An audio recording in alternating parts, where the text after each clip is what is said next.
focus to the other conflict that has been taking place in our neighborhood, and this is with regards to Afghanistan-Pakistan. Now, what we are getting to know that India's permanent representative to the UN has strongly condemned the recent airstrikes on the Afghan territory, calling them as a blatant violation of international law, the UN Charter, and of state sovereignty, where India has highlighted that the concern over civilian casualties and has urged for compliance with international humanitarian law, noting that as far as on the 6th of March is concerned, 185 civilians, including many women and children, have been killed, and over 100,000 of them have been displaced during the holy month of Ramadan.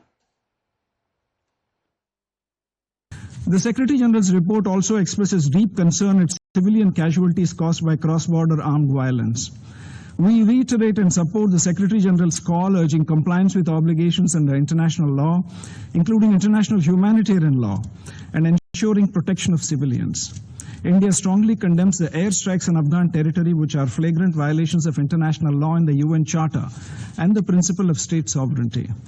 It's hypocritical to espouse high principles of international law and Islamic solidarity on the one hand, while mercilessly carrying out airstrikes during the holy month of Ramadan that have killed 185 innocent civilians as of 6th March, around 55% of whom are women and children, and displaced over 100,000 according to the UNAMA on the other.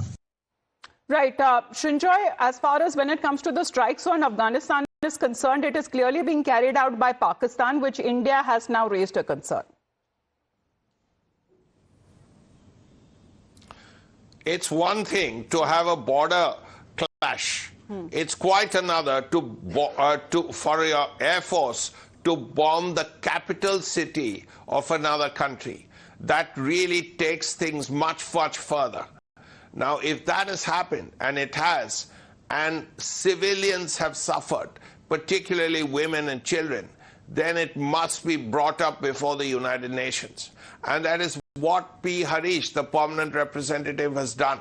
Make it clear to the world that the Pakistan Air Force was not only hitting targets in Kabul, the capital of Afghanistan, but also striking civilian targets, killing women and children. So not just Kabul, Kandahar and other cities that have been hit, but on the other side, the Afghanistani forces have also been hitting out and capturing multiple posts of Pakistan, and they have been claiming that much of damage has been incurred, especially when it comes to Pakistani soldiers, which Pakistan continues to deny.